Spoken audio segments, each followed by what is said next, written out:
Hello there. Well, um, this is kind of messy. Anytime I do electronics, it's a little messy, but uh, I have a flywheel that's on like a um, balancer that I have, and then I have a hall sensor, and my goal is to achieve like RPS or RPMs, right? So I was having trouble, with my program, finding torque, which is like uh, in horsepower. So uh, because I couldn't read this darn hall sensor, I looked at a few examples, nothing major, I guess, but uh, but I finally got it to work, and I have a lot of stuff like my equations for torque and horsepower are all commented out, uh, and um, so the issue I came about was when the hall sensor passed by here. It's gonna be tough to do. Like it would shut off and shut on and turn on. Sorry, and I was only getting a true or false value, a 1 or a 0. So what I had to do is there's a new way of doing it. I haven't programmed in years since, like maybe I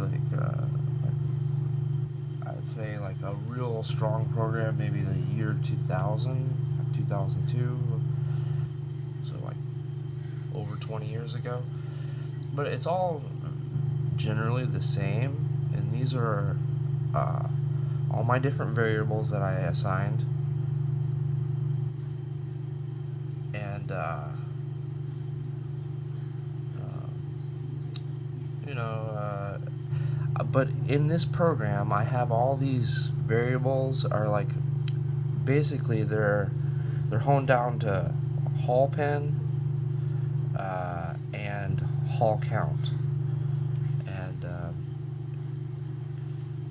I'm pretty excited about it because I finally got it to some data I could count in RPMs.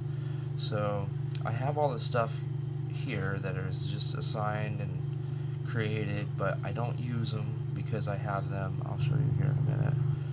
I have them commented out. So if you look, I have a loop here, and this is nothing more than a loop to stall the program. If I need to shut down the program, I have like a certain stop key. And then if you look a little further, I have this is for the scale, which I don't have hooked up just yet. Um, so I have this this loop, right? So I have it counted to 25, and then I have it running like medium speed, and then I have this pin, which is essentially, like the pin for the hall sensor that reads true or false. So I have the pin going true, and then instantly I go into a stall loop, and then I have until the pin reads false, I count one more to my hall count, which not to be mistaken with hall pin, but the hall count of this loop 25, and then I go to a while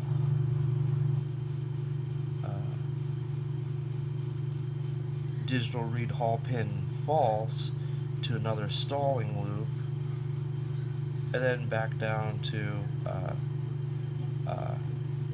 or back up to this loop until it hits 25. Then once it hits 25, I have it all reset, or excuse me, I have it print that value, and then just outside this bracket I have it reset to 0 once it reaches 25. And see, now I have something to work with. I have a loop, which is running at medium speed that resets every 25 revolutions. And I'll demonstrate, like, I think it's still running. So I have this right here, and I'm gonna spin this, and I'm gonna hold the Hall sensor close to it. You know, so if you look, I have it there, and it's taking longer and longer and longer and longer to exhaust that 25 revolutions.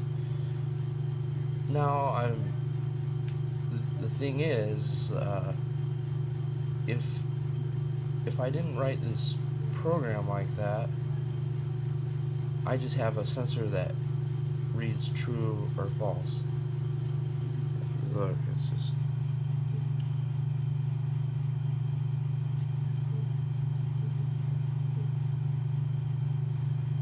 and see, and it's stalled.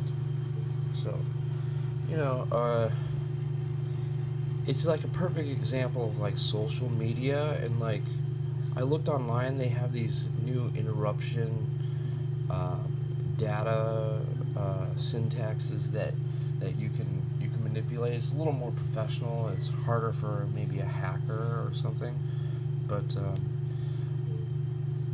it's hard for me to like read that without using it on a daily basis. So I just made like a simplified version, and now I'm just going to take that data, divide it by time, you know, right where I'd say where, so if I go here, I can divide it by time right here, before I set it to 0, you know, something like that, and then I can go through and do some of my calculations that I have commented out. So like,